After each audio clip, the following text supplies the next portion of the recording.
Hello students, आज की कक्षा में आपका स्वागत है। तो चलिए आज हम आपको बताएंगे हिंदी साहित्य इतिहास के कुछ बहुत ही महत्वपूर्ण प्रश्न। आज मैं आपको हिंदी साहित्य के काल विभाजन के बारे में बताऊंगी। तो सबसे पहला हमारा यही प्रश्न होगा कि हिंदी साहित्य का काल विभाजन किस आधार पर किया गया है। तो सबसे पहले आपको ये प्रश्न समझना होगा कि हिंदी साहित्य को समय सीमा में या काल विभाजन में विभाजित क्यों किया गया है, अर्थात उसका काल निर्धारित क्यों किया गया है। तो हिंदी साहित्य की सबसे पहले आप इसका ये वाला आंसर देखिए, उसके बाद मैं आपको डिटेल में समझाती हूँ। हिंदी साहित्य की उस काल की विशेषताओं के आधार पर, ये मैंने पूरा नहीं लिखा है ताकि आपको शॉर्ट में जल्दी याद हो जाए, लेकिन मैं आपको पूरा समझाऊंगी। हिंदी साहित्य की उस काल की विशेषताओं के आधार पर क्या किया गया है, हिंदी साहित्य का काल विभाजन। तो आपको ये याद हो गया हिंदी साहित्य का काल विभाजन किस आधार पर किया गया है, हिंदी साहित्य की उस काल की विशेषताओं के आधार पर। अब इस आंसर को आप अच्छे से समझ लें। हिंदी साहित्य जो है वो विविधताओं से भरा रहा है।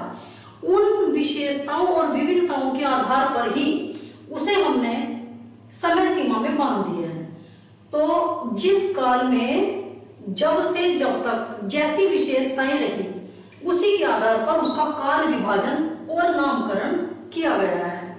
जैसे कि आदिकाल में, आदिकाल जो है, आदिकाल की कविताओं में गद्य में अधिकतर युद्धों का सजीव चित्रण किया गया है और उसमें वीरता का वर्णन है।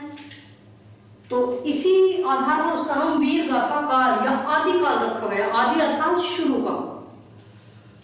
ऐसे ही फिर जब कुछ संत कवियों ने भक्ति से ओतप्रोत कविताएं लिखी तो उस काल का नाम रखा गया भक्ति काल या फिर पूर्व मध्य काल।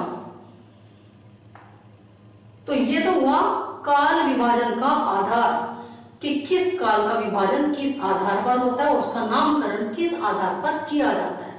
अब हम दूसरे क्वेश्चन की ओर बढ़ते हैं। सर्वमान्य एवं सर्वप्रचलित काल विभाजन कौन सा है। तो पहले मैं आपको ये बात बता दूं कि हिंदी साहित्य के काल विभाजन के बारे में विद्वानों में काफी मतभेद है और सबने अपने अपने अनुसार इसकी समय सीमा को या इसके काल विभाजन को दर्शाया है। लेकिन हम आपको यहाँ जो सबसे अधिक सर्वमान्य और सर्वप्रचलित काल विभाजन है उसके बारे में बताएंगे। तो हमारा दूसरा क्वेश्चन है सर्वमान्य एवं सर्वप्रचलित काल विभाजन कौन सा है। तो सर्वमान्य और सर्वप्रचलित जो काल विभाजन है उसे हमने 4 भागों में बांटा, अर्थात विद्वानों के द्वारा इसे 4 भागों में बांटा गया है। ये 4 भाग हैं इसके। सबसे पहला है आदिकाल।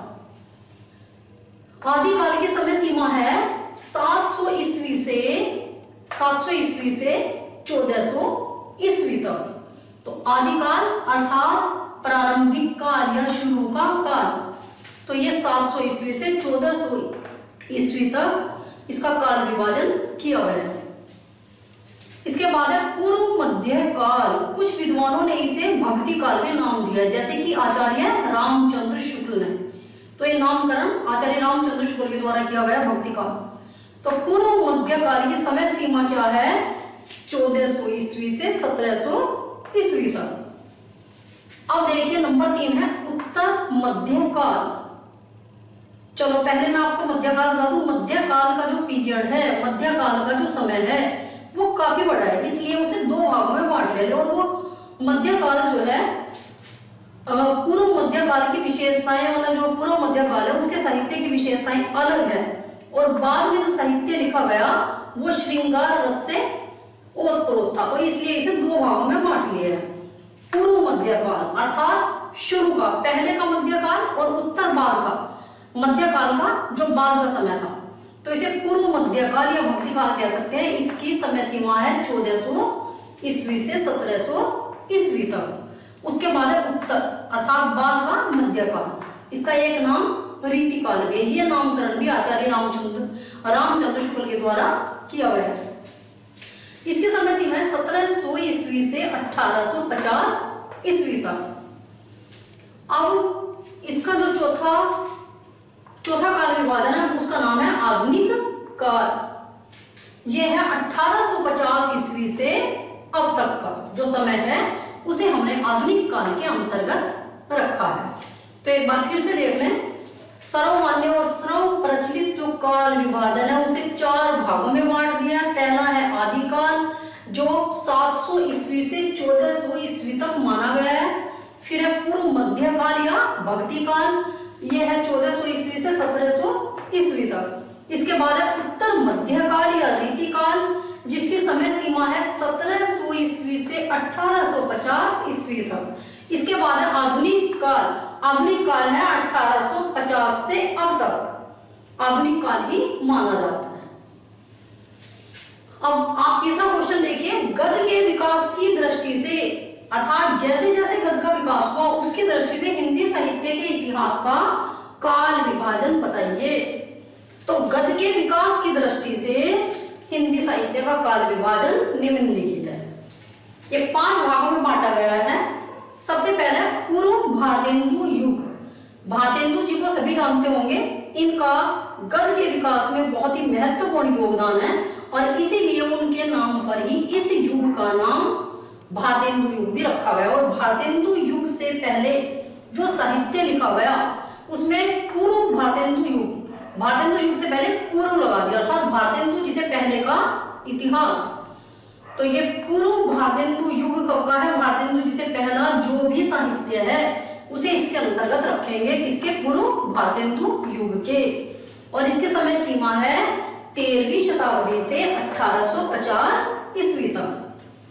तो पूर्व भारतेंदु युग इसकी समय सीमा है 13वीं शताब्दी से 1850 ईस्वी तक। अब नंबर 2 है भारतेंदु युग। भारतेंदु युग है 1850 से 1900 ईस्वी तक। ये याद रखोगे, गद्य के विकास में भारतेंदु जी का महत्वपूर्ण योगदान है। इसके बाद है द्विवेदी युग। द्विवेदी युग है 1900 ईस्वी से 1918 ईस्वी तक। केवल 18 साल ये द्विवेदी युग रहेगा। इसके बाद है छायावाद युग। ये 1918 से 1938 तक है, 20 साल ये रहेगा। और उसके बाद है छायावादोत्तर युग।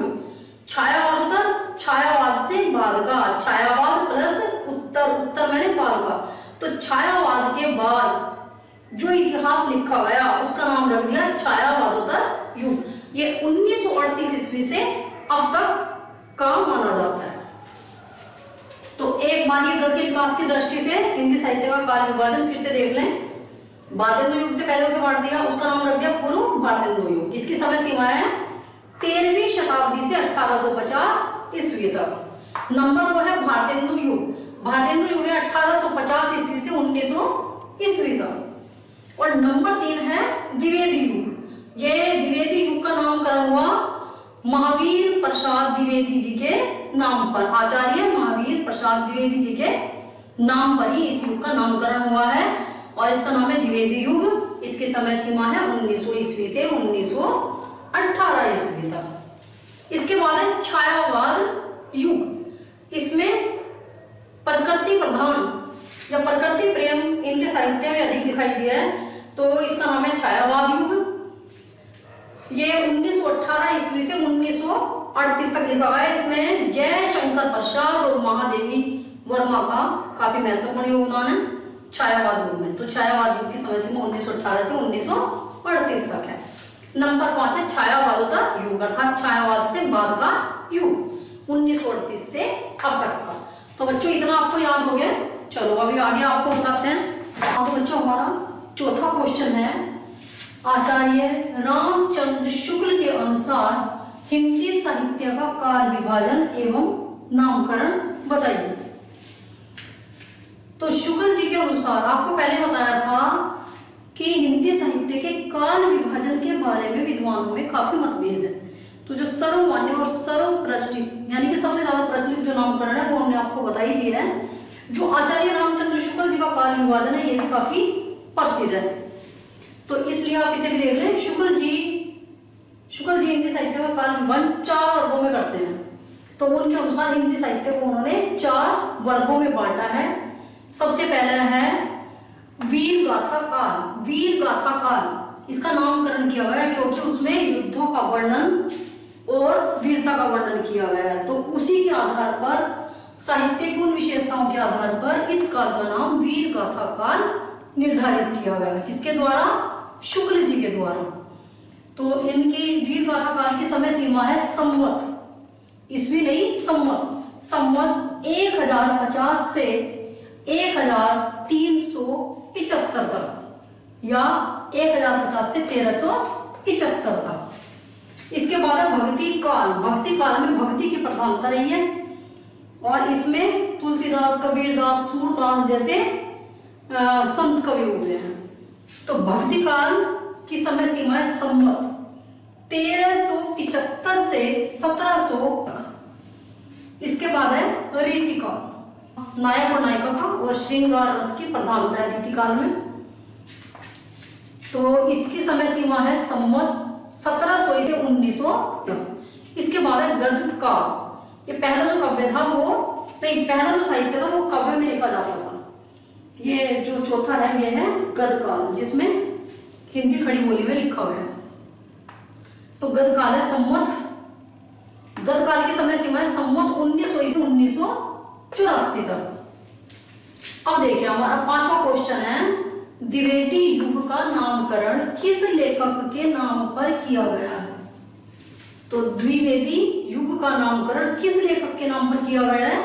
आचार्य महावीर प्रसाद द्विवेदी जी के नाम पर।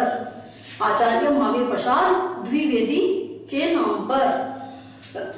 ये क्वेश्चन बहुत ज्यादा इंपॉर्टेंट है और इसमें बच्चे ज्यादातर कंफ्यूज हो जाते हैं क्योंकि द्विवेदी जी 2 हैं, आचार्य हजारी प्रसाद द्विवेदी और आचार्य महावीर प्रसाद द्विवेदी। तो ये आपको याद रखना है कि द्विवेदी युग का नामकरण किसके नाम पर हुआ? महावीर प्रसाद द्विवेदी के नाम पर। अब है ये क्वेश्चन भी परीक्षा में बार बार पूछा जाता है। फोर्ट विलियम कॉलेज की स्थापना कब और कहां की गई? 1800 ईस्वी में कलकत्ता में। तो कहां स्थापना हुई है? कलकत्ता में। कब हुई है? 1800 ईस्वी में। अब इसके बाद आपका 7वां क्वेश्चन है हिंदी का प्रथम नाटक कौन सा है? हिंदी का प्रथम नाटक गोपाल चंद्र गिरधर दास के द्वारा रचित नाटक नहुष है। तो हिंदी का प्रथम नाटक किसने लिखा है? गोपाल चंद्र गिरिधर दास ने। कौन सा लिखा है? नहुष।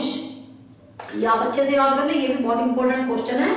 तो नहुष नाटक पहला नाटक माना जाता है हिंदी का और ये गोपाल चंद्र गिरिधर दास के द्वारा रचित है।